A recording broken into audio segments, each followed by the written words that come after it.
Hey guys, welcome to my channel. My name is ReadingBear and I hope you are ready for some more stories. And today, we'll take a look at some new Malicious Compliance content. If you enjoyed my content, please don't forget to subscribe to my channel and post some bear emojis in the comment. And now, let's dive right into the stories. First one is titled, Treat emergency drills as an actual emergency while the company is violating OSHA equals busted door. This is a short story about my dad that I think you guys will like. In the 90s, my dad did CNC for a company that made items for the US military and NASA. In the building he worked in, a lot of his co-workers would use the emergency exit for a fast route to the parking lot. It got so bad that management chained the door so it couldn't be opened. The room was the storage area and had a forklift for moving pallets around. Everyone was told to take the drills seriously because a few years earlier there was a cyanide spill and one employee ignored the alarm. Well, one day there was a fire drill, his coworkers went to that door and saw it was locked, so they went to the other emergency exit just down the hall. My dad was about to, but went, screw it, got into the forklift. Outside, the managers were doing a head count when they heard a loud bang. My dad used the forklift to open the door. His manager was yelling at him about how he's gonna get in a lot of trouble for doing that because it was a drill. My dad shrugged and replied, "You said to treat every drill like an actual emergency, didn't you? That was an emergency exit that was chained shut. The door was fixed, was never locked again, and my dad was asked by one of the higher-ups to not do that again." Next one is titled, Nothing Beats Scummy Landlords During COVID Shutdown. I hated my old apartment, needed to desperately get out, and right when I was looking for rentals last year, coronavirus hit and everyone shut down. With less than a week on my lease, I had to jump at the first available home. Didn't even get to inspect it. I ended up with equally horrible property managers. I didn't have a key on day one, had to break in to move in. They didn't tell me about the German roach infestation. It's okay. I used to do pest control, so I managed, and so forth. Right when I lost power during Christmas, also okay. I live in the south. I didn't get too cold. I tracked down the original property owner and asked her if I could get out of the contract and just pay her directly. We investigated many options, and the best way to get out of the contract was to just pay for the last remaining months and write a 30-day notice.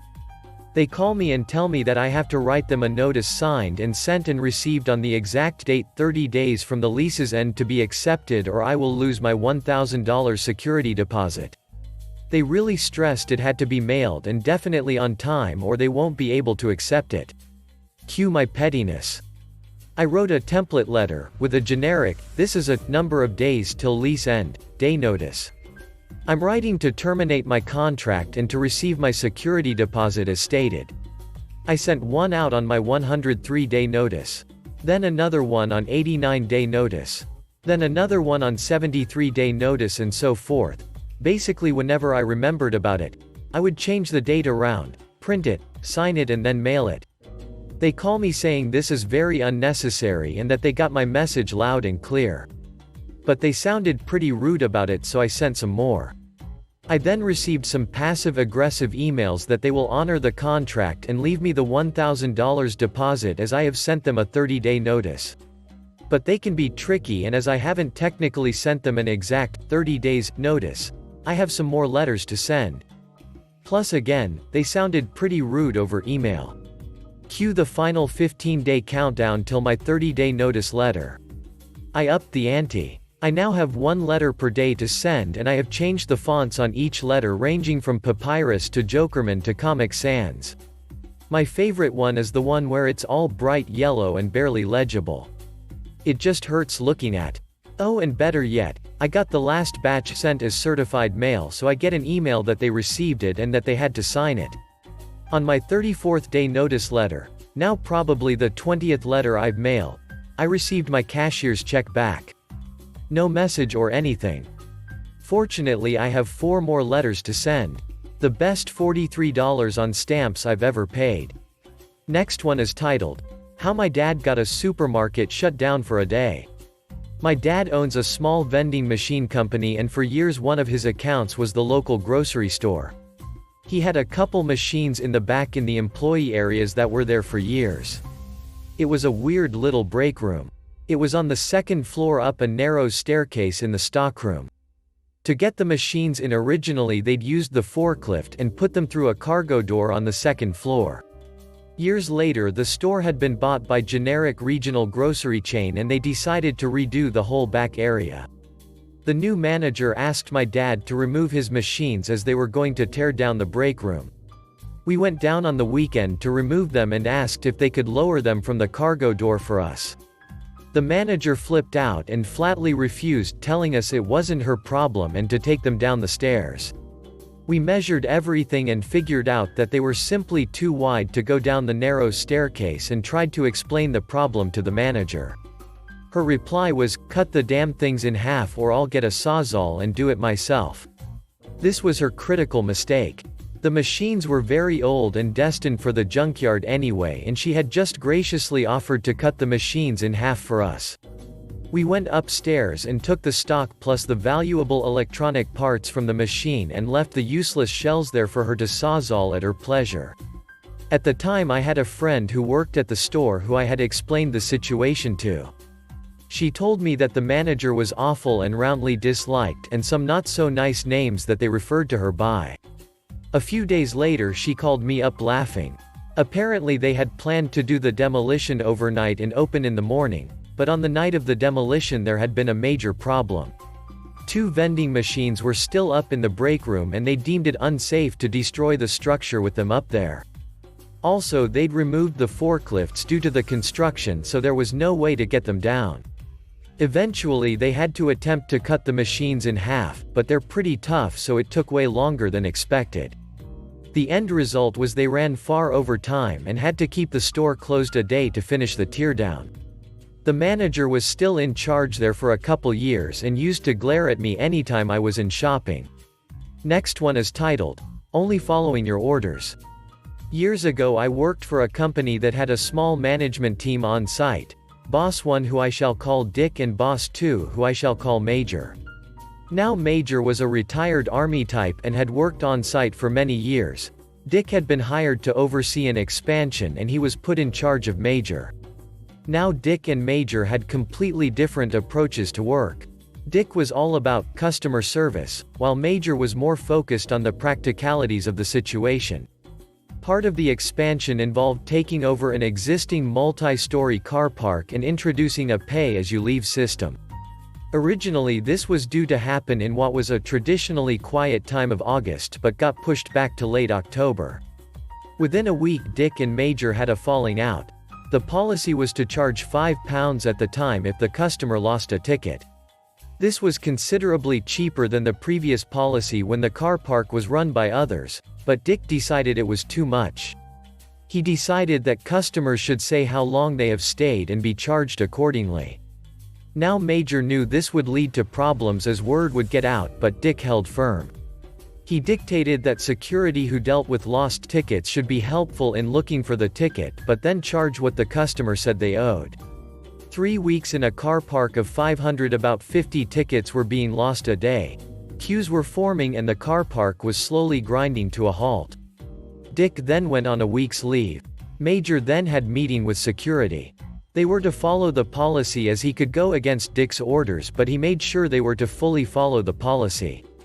So if someone came and said they had lost their ticket, security were helpful. They would walk to the machines to see if they had left it on top, usually forgetting keys, so having to go back for them. They would help empty the car. Looking, "Which retailers did you visit? We will go have a look."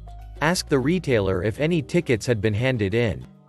If you forgot your ticket, security started to see how much time they could waste, especially for those who repeatedly lost tickets.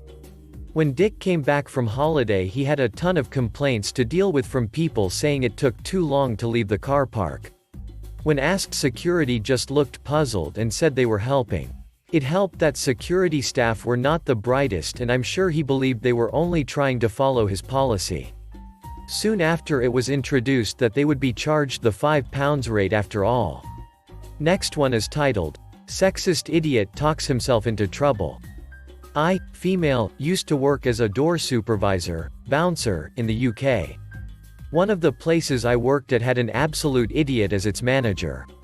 He hated working with women, and didn't know how to run his business. Me and my colleague, John, would discuss frequently the difference in how the manager treated us.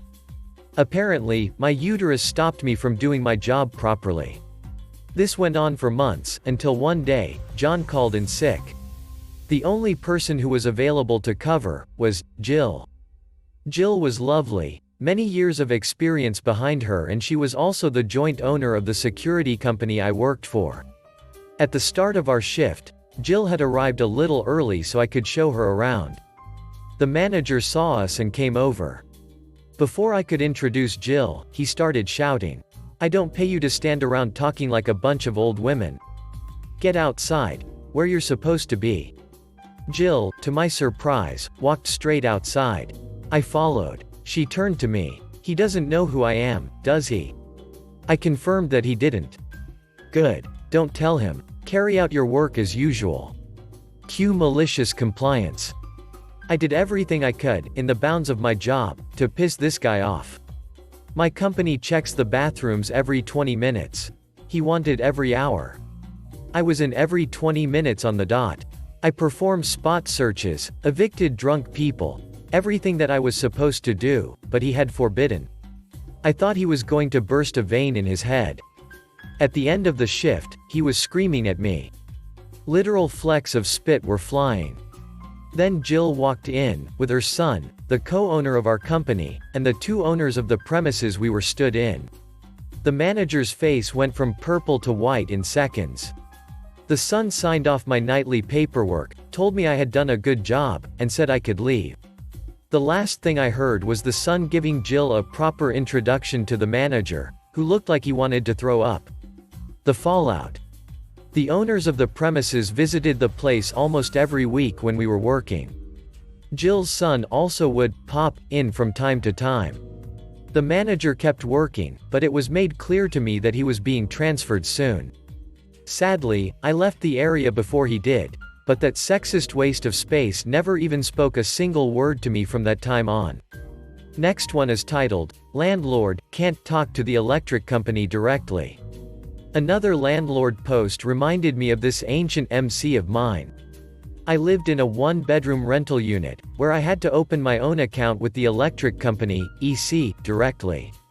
No big deal, until my circuit breaker went and I had no power in the middle of snowy winter. Landlord said they couldn't talk to the EC directly since the account was in my name. Fine, so I call EC and they schedule to come out, arrive and tell me that since it's a rental unit they can't do anything without some info from the landlord.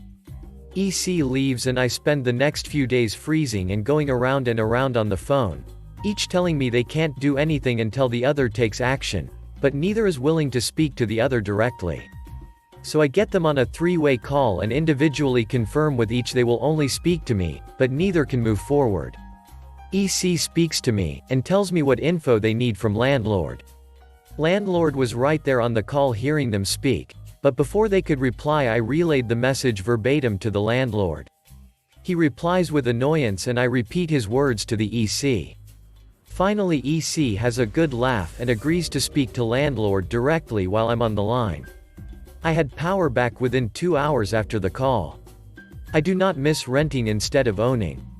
Next one is titled, Don't Touch Your Trash, okay. Lately, my roommate has been getting in a bad habit of not cleaning up after himself. He has been leaving his food and drink containers out on the counters. Last week, I decided to clean up his mess cause I was getting tired looking at it. He comes in to see me throwing away his empty cups and started asking me what I was doing. I told him I figured he was done with the cups as they were empty. He told me, if the stuff came from me, I'll deal with it. Okay then, I won't touch your garbage anymore. Yesterday, I had to move a cup to place something on the counter. He tells me that the cup was trash and that I could throw it away. I reminded him that he didn't want me throwing his stuff away anymore, so I figured he wasn't done with the empty cup anymore. He did not seem pleased. Last one is titled, New Neighbor Takes a Chainsaw to Our 100-Year-Old Hedges. My parents have lived in their home for 40 years. On both sides of the house are stately hedges, 12 feet tall, that have been growing for 100 years. A new neighbor moved into the corner property next to my parents' house. We were excited when they moved in because the house had been sitting empty for a while before they bought it, and was a bit run down. They did a lot of improvements and it looked quite lovely. We later could tell that it was obvious that their renovation was done very cheap but meant to look expensive because in only a few years it was looking terrible with mold growing, etc. The gardeners in the neighborhood have a contract with all of the homes so that they come and tend to the whole neighborhood. It keeps everything looking nice and it's easier for the residents, etc. It's a very civil place to live. Now when this new entitled neighbor moved in, they were doing a whole landscaping of their property. It did look quite nice, but it was in a very different style than the rest of the neighborhood. This entitled new neighbor actually instructed the gardeners to cut down our hedges that divided our two properties. Now be clear of this, the hedges were on our property and belonged to us. This new neighbor woman absolutely knew that. The gardeners refused to cut them down, because, common sense. And they understood right from wrong. This new entitled neighbor takes the chainsaw thing right out of the gardener's hands, I'm sure it's called something else, hedge clippers maybe, and hacked apart our stately hedges. Once it was all hacked up, she had someone uproot and remove the rest of them and in their place planted a different style tree that complemented her landscaping and clashed with ours. She basically stole a few feet of property from us, not to mention the property destruction. My parents went to talk to her, as in, what the hell are you doing, you crazy person, but probably more civil. She couldn't care less, and with a flippant attitude and dismissive wave of the hand, said, "So sue me," and walked away. So they did. She was basically laughed out of court by the judge, told off, found guilty, fined and ordered to pay for the landscaping for the rest of our property to match the new style forced upon us. Whereas before our hedges were only in the very front part of the yard, with an old fence going around our side and backyard, now my parents have a home completely enclosed on the side and back around with these beautiful trees instead of the fence, paid for by her. It's absolutely increased the property value ultimately and has brought my parents a lot of enjoyment in the backyard. We've never really seen much of this neighbor since. Thanks for listening.